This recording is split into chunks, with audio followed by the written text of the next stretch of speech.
Salam damai sejahtera saudara-saudaraku yang terkasih pencinta firman Tuhan. Berjumpa kembali dengan Bible Learning with Father Joseph.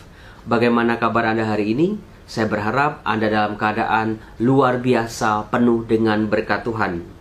Saudaraku, kali ini saya mau mengangkat satu tokoh dalam perjanjian baru. Tokoh yang sangat kontroversial, tokoh yang paling banyak dihujat oleh para pembaca kitab suci, tetapi sekaligus tokoh yang membuat banyak orang penasaran tentang sebetulnya siapa sih dia, apa yang dilakukannya, apa motifnya, dan juga bagaimana hidupnya di kemudian hari. Saudara-saudara, siapa lagi kalau bukan Yudas Iskariot, salah satu dari ke-12 murid Yesus. Kalau kita banyak membaca buku, mendengarkan diskusi-diskusi teologis seputar Yudas Iskariot, kurang lebih pembahasannya seputar ini. Apakah Yudas Iskariot masuk surga atau masuk neraka? Apakah Yudas Iskariot diampuni oleh Allah atau tidak? Apakah Yudas Iskariot punya sebuah motivasi, punya sebuah alasan yang tepat mengapa dia sampai menyerahkan atau mengkhianati gurunya itu? Mari kita bahas dalam Bible Learning kali ini.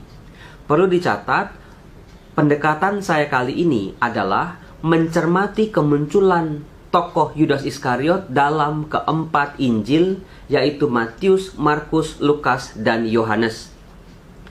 3 Injil pertama yang saya sebut tadi, Matius, Markus, dan Lukas, disebut juga dengan Injil sinoptik.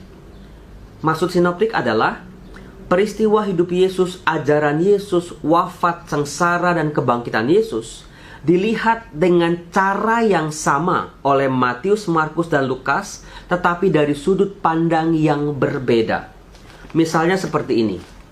Kalau di depan Anda ada kitab suci saya ini, saya tidak bisa melihat apa yang Anda lihat.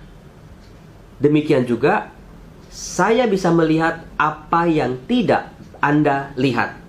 Itulah Injil sinoptik. Bukunya sama, tetapi dilihat dari sudut pandang yang berbeda. Nanti Anda akan menemukan fakta atau informasi betapa ketiga Injil ini bisa jadi memberikan informasi yang berbeda. Meskipun secara keseluruhan hampir sama, tetapi ada yang berbeda. Kalau kita belajar Injil sinoptik, perbedaan bukan sesuatu yang membuat kita menjadi ragu-ragu, tetapi justru dari perbedaan informasi kita bisa menangkap secara utuh peristiwa hidup Yesus secara keseluruhan.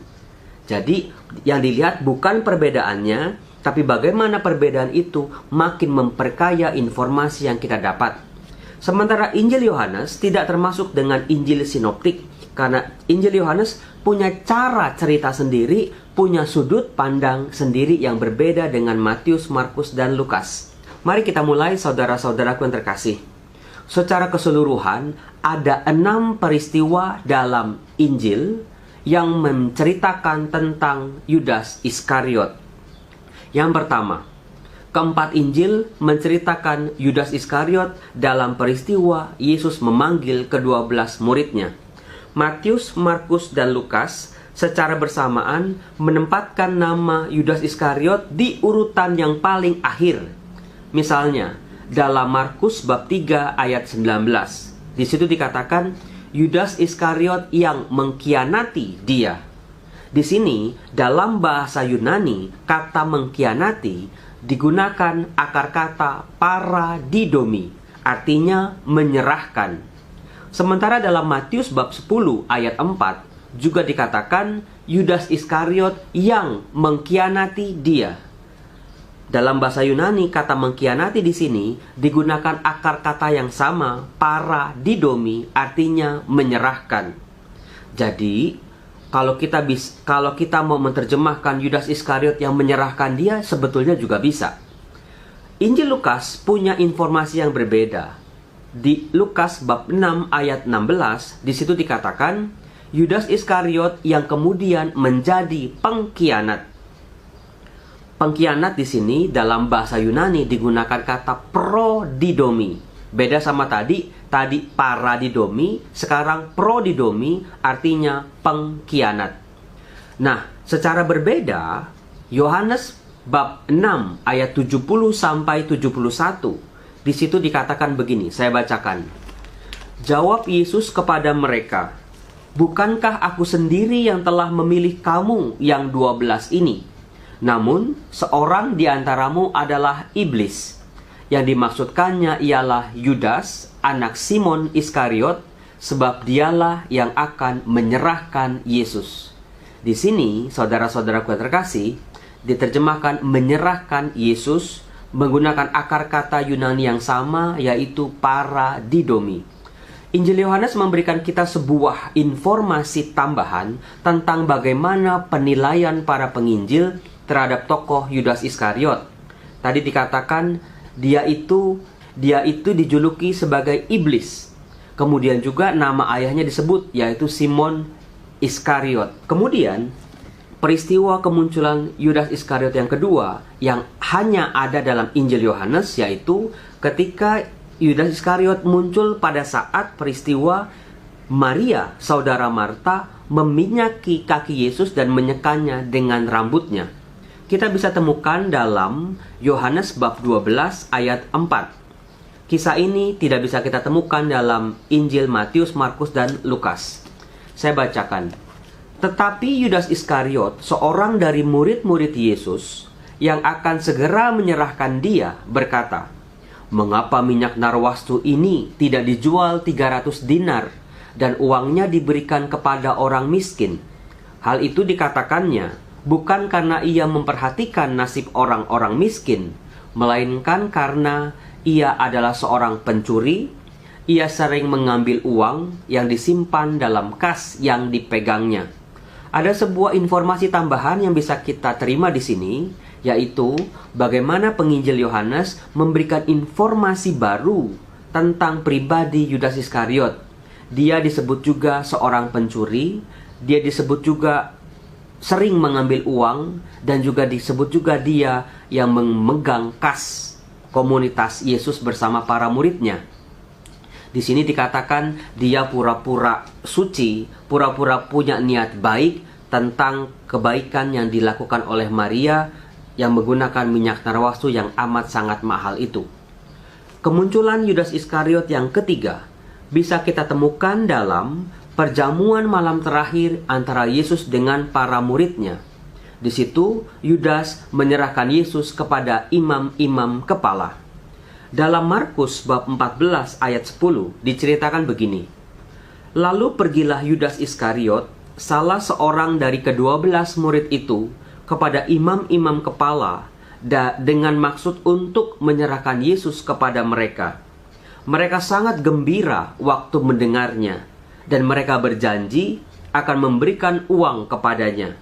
Kemudian ia mencari kesempatan yang baik untuk menyerahkan Yesus.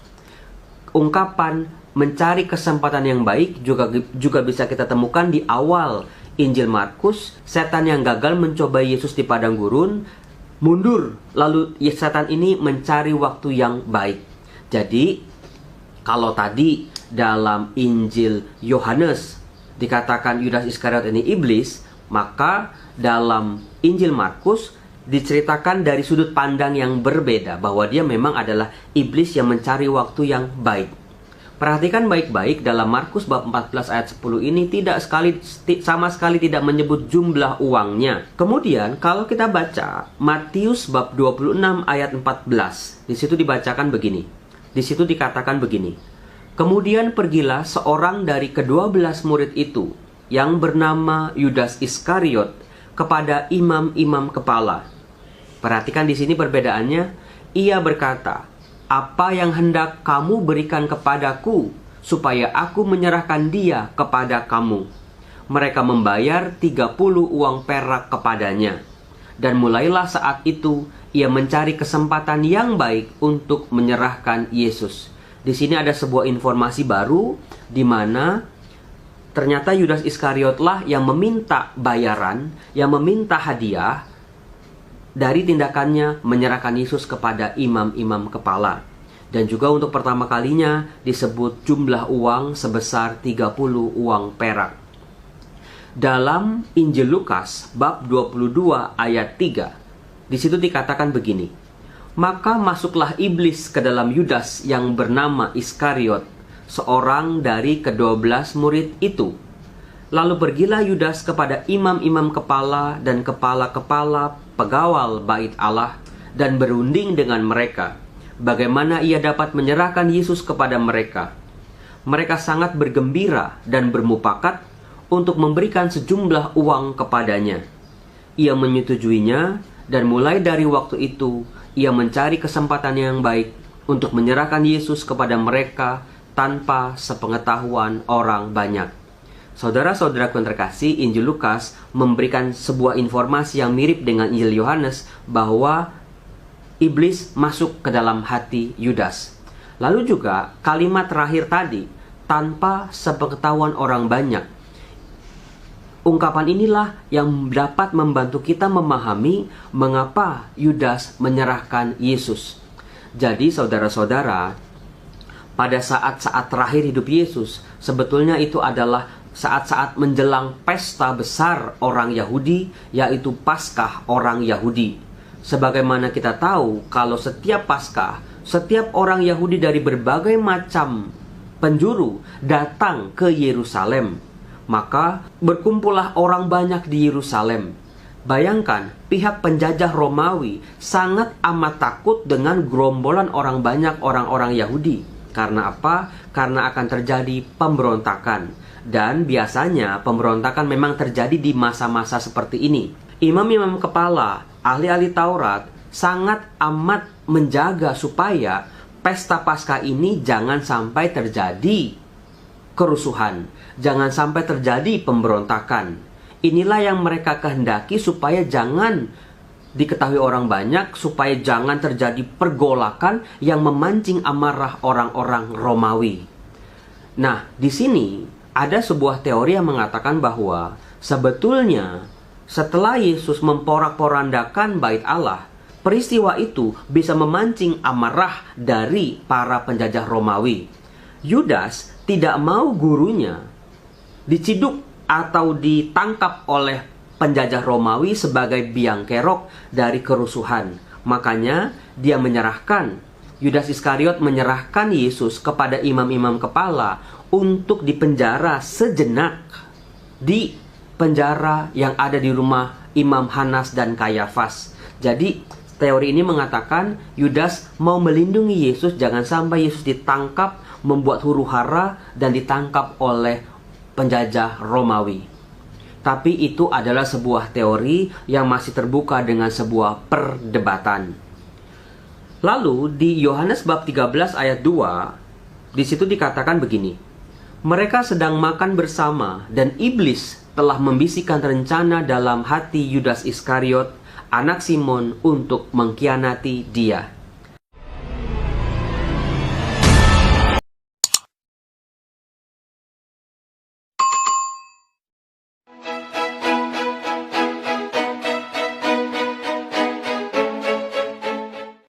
Salam damai saudara-saudaraku yang terkasih pencinta firman Tuhan. Berjumpa kembali dengan Bible Learning with Father Joseph.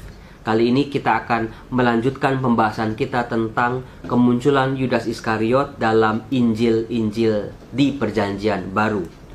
Nah, kemunculan Yudas Iskariot yang keempat bisa kita temukan dalam bagaimana Yesus mengetahui rencana busuk pengkhianatan Yudas Iskariot.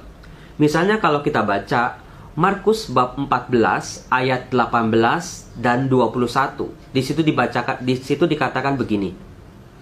Sesungguhnya seorang di antara kamu akan menyerahkan aku, yaitu dia yang makan dengan aku. Ayat 21. Anak manusia memang akan pergi sesuai dengan yang ada tertulis tentang dia. Akan tetapi celakalah orang yang olehnya anak manusia itu diserahkan. Adalah lebih baik bagi orang itu sekiranya ia tidak dilahirkan. Kata-kata Yesus inilah yang menjadi bahan perdebatan. Apakah Yesus salah memilih murid-muridnya? Apakah Yesus kecolongan? Apakah memang Yesus sengaja memilih Yudas Iskariot sebagai muridnya? Dan juga ungkapan ini yang menjadi pertentangan ketika orang berpikir tentang apakah Yudas Iskariot juga diselamatkan, karena Yesus sendiri mengatakan lebih baik orang ini sekiranya tidak dilahirkan. Dalam Matius bab 26 ayat 21 dan 24 dikatakan yang kurang lebih sama dengan Injil Markus. Sesungguhnya seorang di antara kamu akan menyerahkan aku. Anak manusia memang akan pergi sesuai dengan yang tertulis tentang dia. Akan tetapi, celakalah orang yang olehnya anak manusia itu diserahkan. Adalah lebih baik bagi orang itu sekiranya ia tidak dilahirkan. Mirip sekali dengan Injil Markus, tetapi ada sebuah informasi. Yudas yang hendak menyerahkan dia itu menjawab, "Bukan aku, ya Rabi." Kata Yesus kepadanya, "Engkau telah mengatakannya." Sapaan Yudas kepada Yesus menarik untuk dibahas. Di sini, setelah sekian lama Yudas mengikuti Yesus, perhatikan baik-baik, Yudas masih menyapa Yesus hanya sebagai Rabi, hanya sebagai guru, bukan sebagai Tuhan, bukan sebagai Mesias. Jadi inilah letak kejatuhan Yudas Iskariot, karena dia punya pola pikirnya sendiri. Dia tidak mampu melihat Yesus secara lebih dalam lagi. Inilah yang membuat dia akhirnya jatuh. Kemudian di Lukas bab 22 ayat 21, kurang lebih sama, dikatakan begini. Yesus berkata, "Tetapi lihat, tangan orang yang menyerahkan aku ada bersama dengan aku di meja ini. Sebab anak manusia memang akan pergi seperti yang telah ditetapkan. Akan tetapi celakalah orang yang olehnya ia diserahkan." Jadi Lukas kurang lebih sama dengan Matius dan Markus tanpa tambahan apapun. Sementara Injil Yohanes bab 13 ayat 18, di situ dikatakan Yesus tahu rencana busuk dari Yudas Iskariot. Dikatakan begini, "Aku tahu siapa yang telah kupilih, tetapi haruslah genap nas ini, orang yang makan rotiku, yang mengangkat tumitnya terhadap aku." Jadi seringkali Injil Yohanes atau beberapa Injil mengatakan bahwa supaya genaplah nas ini. Artinya nubuat para nabi yang sudah dikatakan ratusan tahun sebelum peristiwa ini terjadi. Jadi pertanyaannya, apakah Yudas ini hanya menjalankan sebuah peran yang memang sudah digariskan oleh Allah sendiri? Biarlah itu menjadi sebuah misteri dari Allah. Kemudian di Yohanes bab 13 ayat 21 sampai 30, di sana dikatakan begini. "Aku berkata kepadamu, sesungguhnya seorang di antara kamu akan menyerahkan aku." Lihat, sama dengan para Injil sinoptik tadi. Di ayat 26, setelah murid terkasih bertanya kepada Yesus, "Siapakah dia?" Yesus menjawab, "Dialah itu yang kepadanya aku akan memberikan roti sesudah aku mencelupkannya." Sesudah berkata demikian, ia mengambil roti, mencelupkannya, dan memberikannya kepada Yudas anak Simon Iskariot. Dan sesudah menerima roti itu, ia kerasukan iblis. Maka Yesus berkata kepadanya, "Apa yang hendak kau perbuat, perbuatlah dengan segera." Para murid mengira Yesus menyuruh Yudas Iskariot untuk membeli sesuatu. Lalu dikatakan Yudas menerima roti itu lalu segera pergi. Nah, yang menarik saudara-saudara, Yesus tahu bahwa Yudas akan mengkhianati dirinya. Dan dalam Injil Yohanes ini muncul lagi pertanyaan, apakah Yesus mengizinkan Yudas Iskariot? Atau sebetulnya ungkapan itu adalah peringatan terakhir untuk Yudas. Selama 3 tahun, Yudas yang memang punya sebuah niat jahat atau cara pandang yang berbeda tentang Yesus, diajak mengolah oleh Yesus. Lalu diberi teguran, diberi nasihat. Lalu akhirnya di Yohanes bab 13, di detik-detik terakhir hidup Yesus, akhirnya Yesus memberikan sebuah pilihan kepada Yudas. Silahkan kalau memang keputusanmu adalah itu. Inilah yang memberikan kita sebuah pemahaman bahwa Yudas Iskariot bukanlah robot yang tinggal menjalankan sebuah peran. Tetap Allah memberikan sebuah kebebasan dalam diri Yudas Iskariot. Dan sayangnya, pilihan terakhir Yudas Iskariot adalah dia tetap menyerahkan Yesus. Dia tetap menggunakan pikirannya sendiri. Dia tetap menggunakan pembenarannya sendiri. Saya lanjutkan. Kemunculan Yudas Iskariot yang kelima adalah pada peristiwa Yesus ditangkap di Taman Getsemani. Keempat Injil menceritakan peristiwa yang kurang lebih sama. Tentunya lagi-lagi Matius, Markus, Lukas punya sudut pandang yang berbeda, tapi dengan cara melihat yang sama. Tapi Injil Yohanes punya cara yang lain lagi. Di Markus bab 14 ayat 43 sampai 44, di situ dikatakan begini. Waktu Yesus masih berbicara, muncullah Yudas, salah seorang dari ke-12 murid itu, dan bersama-sama dengan dia serombongan orang yang membawa pedang dan pentung, disuruh oleh imam-imam kepala, ahli-ahli Taurat dan tua-tua. Orang yang menyerahkan dia telah memberitahukan tanda ini kepada mereka. Orang yang akan kucium, itulah dia. Tangkaplah dia dan bawalah dia dengan selamat. Dan ketika sampai di situ, ia segera maju mendapatkan Yesus dan berkata, "Rabi," lalu mencium dia.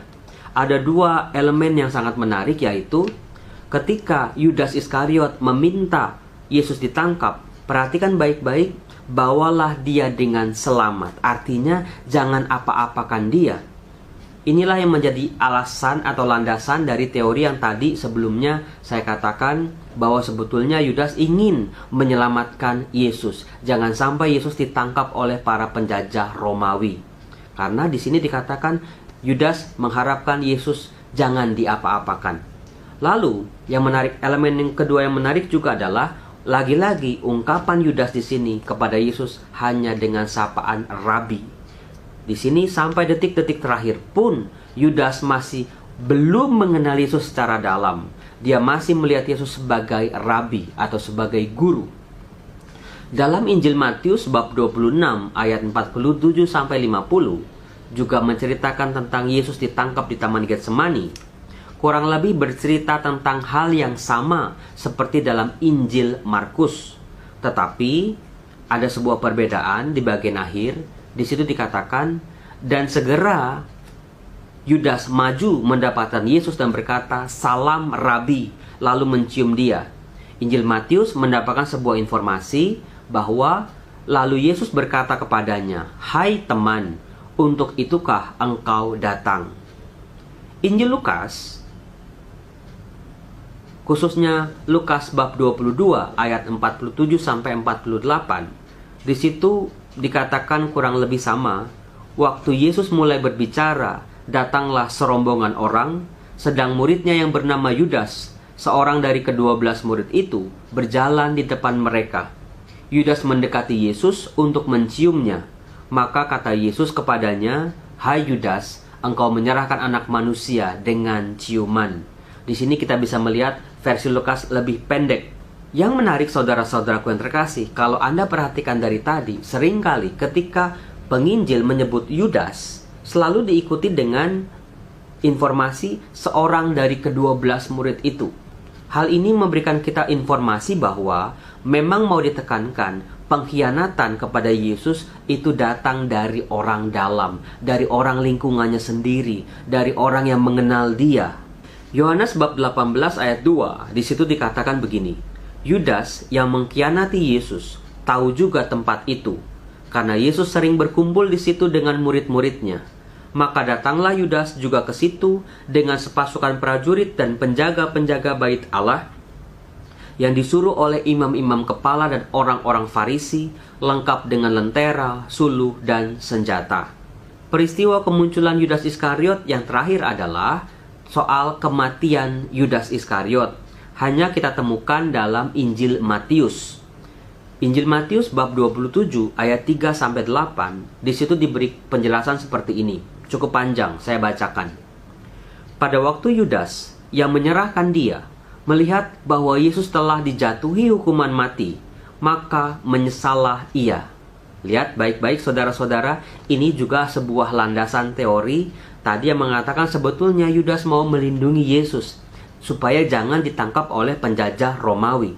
Tapi ternyata Yudas sendiri dikhianati oleh imam-imam kepala dan juga orang-orang yang menangkap Yesus tadi. Yudas mengira Yesus akan dilindungi di penjara Hanas dan Kayafas, tetapi ternyata orang-orang Yahudi ini mengkhianati Yudas. mereka malah membawa Yesus ke hadapan Pilatus, penjajah Romawi, dan mereka menuntut untuk dihukum mati. Di Injil Matius, di akhir hidup Yudas, dikatakan Yudas menyesal. Lalu Yudas mengembalikan uang 30 perak itu kepada imam-imam kepala dan tua-tua dan berkata, "Aku telah berdosa karena menyerahkan darah orang yang tak bersalah." Inilah saudara-saudaraku yang terkasih, lagi-lagi sebuah informasi. Sebetulnya Yudas tidak mengharapkan Yesus dihukum mati. Dia menyesal, dia telah berbuat kesalahan. Dia tahu Yesus tidak bersalah sama sekali. Tetapi jawab mereka, yaitu imam-imam kepala, "Apa urusan kami dengan itu? Itu urusanmu sendiri." Lihat di sini, ternyata betul-betul Yudas dikhianati oleh orang-orang Yahudi.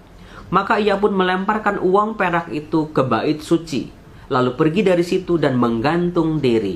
Nah, kisah tragis akhir hidup Yudas inilah yang cerita lain. Soal dia mengkhianati Yesus, itu soal lain. Nah, sekarang Yudas mengakhiri hidupnya dengan gantung diri. Dia menolak kehidupan itu sendiri.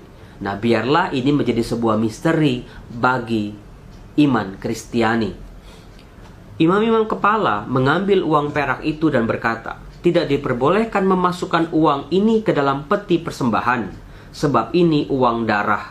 Sesudah berunding, mereka membeli dengan uang itu tanah yang disebut tanah tukang periuk untuk dijadikan tempat perkuburan orang asing. Itulah sebabnya tanah itu sampai hari ini disebut tanah darah. Saudara-saudara, itulah kemunculan Yudas Iskariot dalam keempat Injil, Matius, Markus, Lukas, Yohanes. Dari kemunculannya yang pertama ketika Yesus memanggil para muridnya sampai akhir hidupnya yang tragis.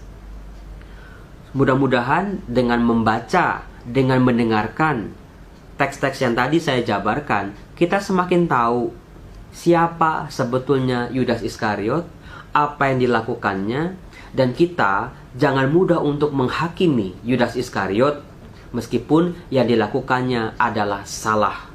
Siapalah kita yang bisa menghujat orang lain, karena kita juga seorang pendosa. Nah, saudara-saudaraku yang terkasih, pesan yang mau disampaikan di sini adalah bagaimana kita sebagai murid-murid Kristus diajak menjadi murid-murid yang setia. Ikut pikiran Yesus, ikut jalan Yesus, memanggul salib kita masing-masing, bukan jalan beriman dengan pikiran kita sendiri-sendiri, maunya kita sendiri-sendiri, atau maunya enaknya sendiri-sendiri. Saudara-saudaraku yang terkasih, semoga dalam hidup orang-orang beriman tidak ada lagi tokoh-tokoh seperti Yudas Iskariot. Semoga kita belajar dari kesalahannya dan kita melihat kasih Allah jauh lebih besar daripada semuanya. Salam berhikmat, Tuhan Yesus memberkati saudara.